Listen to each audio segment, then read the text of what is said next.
Good afternoon. My name is Anthony Moreau. I'm the director of the YMP Scholarship Fund. This year, we're giving away $125,000 sponsored by 17 different mining companies across the country, giving to deserving students looking for a career in mining, studying at a Canadian school.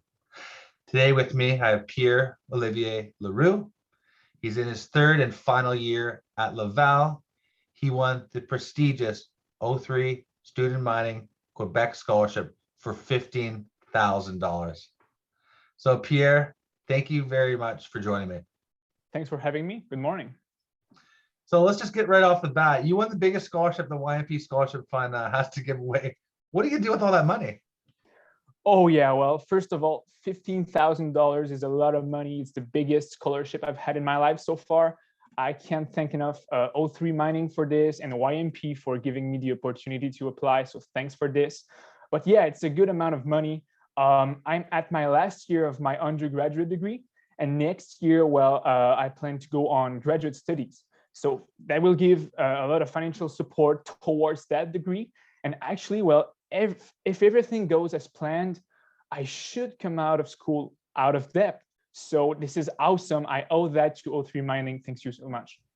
Well, you know, Jose, who's the CEO of O3 Mining, actually won the YMP Young Miner of the Year a couple of years ago. He did a video with us.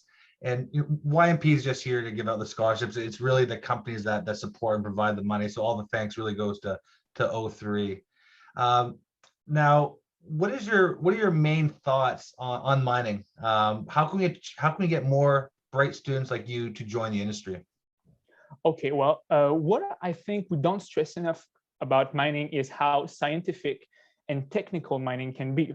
For example, when we talk about mining, most people think about those jackleg drills, big trucks. And while there's a lot of that in mining, we don't think enough about science. For example, if you want to find a mineral deposit, you have to talk about volcanology, magmatism, sometimes paleontology, plate tectonics, which are insanely interesting subjects.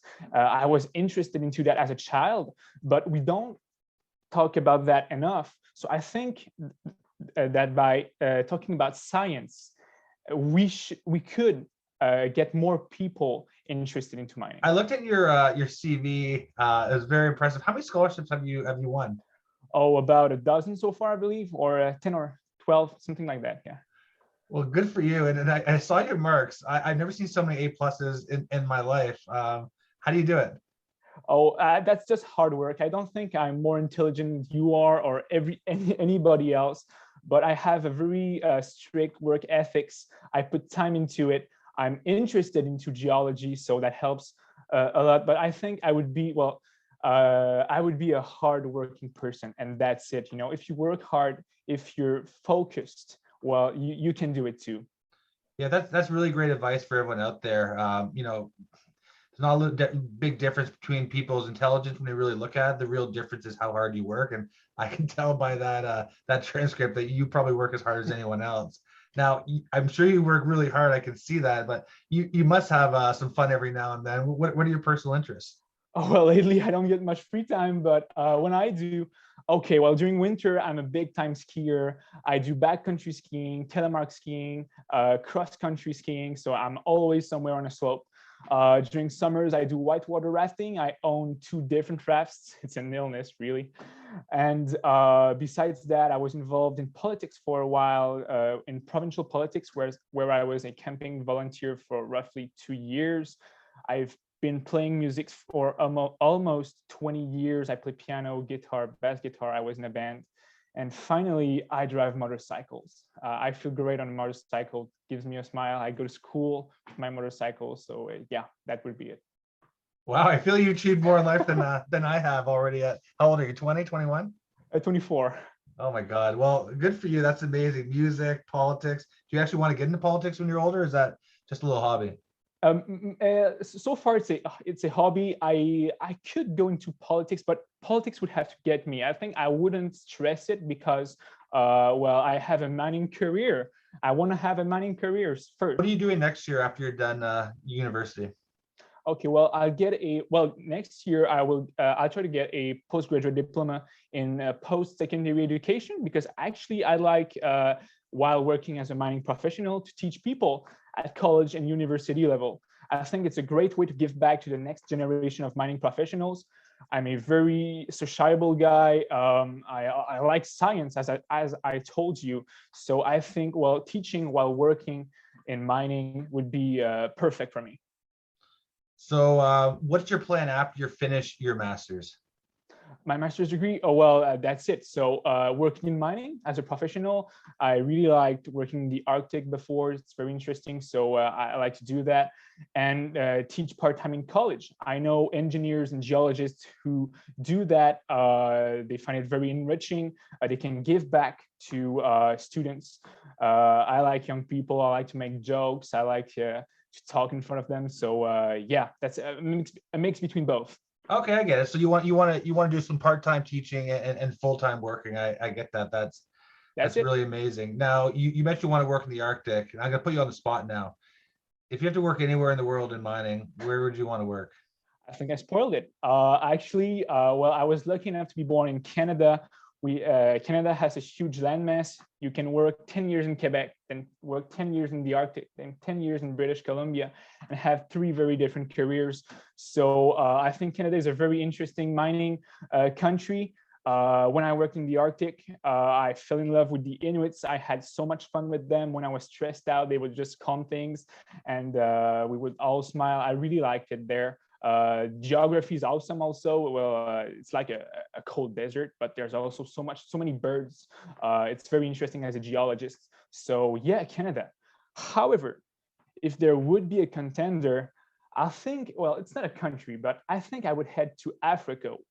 Africa, because it's still pretty much unexplored compared to Australia, Canada. So there's a sense of discovery. Also, I think mining could bring a lot of money into Africa to help those people. So there would be like a dual purpose. And finally, I will have my career in French, because French is a very important mining language, and well, it's spoken by most people in Africa. So when you get into mining, what route are you going to take? So take us through this. A lot of students would be interested to hear. You're a mining engineer. What do you think your first role would be, and then what's your career aspirations in terms of mining? Do you want to run a company someday? Do you want to be a GM at a mine? I know it's a little bit early to tell, but just what are your ideas? Okay, well, so far I would get into mining for mineral exploration.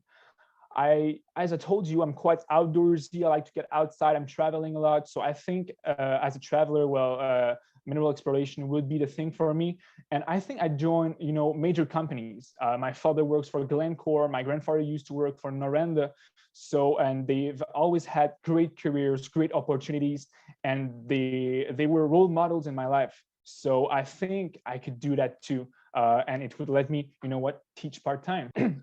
So just to end it off, you said you got into mining, you have family that's in mining, and what we always see is people get into mining, they're always either from a mining town or there's someone in their family that's from mining. And I think mining really needs some help on the PR, because I think it is the greatest industry to get into. I always say this: you get to travel the world, you get to see the world, you get to help the world. And I think it makes you a better rounded person, and it helps you raise your children a little bit better, because you do have that ability to see different cultures and really help others out.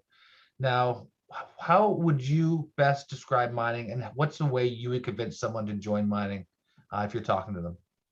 Well, I would describe mining as a world of opportunities.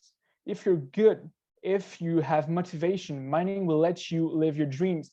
There are insane budgets into mining. You could manage very early on, big projects. So I think if you want to climb up the ladders, if you want to see things in your life, experience things, meet new people, meet new culture, travel, well, I think mining would be the place for you. It's also a great place of science.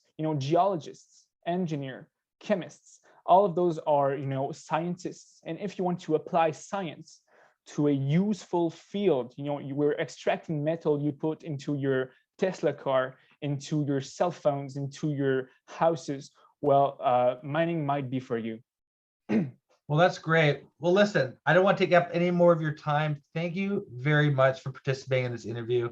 The reason why we do this, same as the reason we do it to CEOs, we want the other people in the industry, the other leaders, to see who wins these scholarships, to kind of see the person behind the person.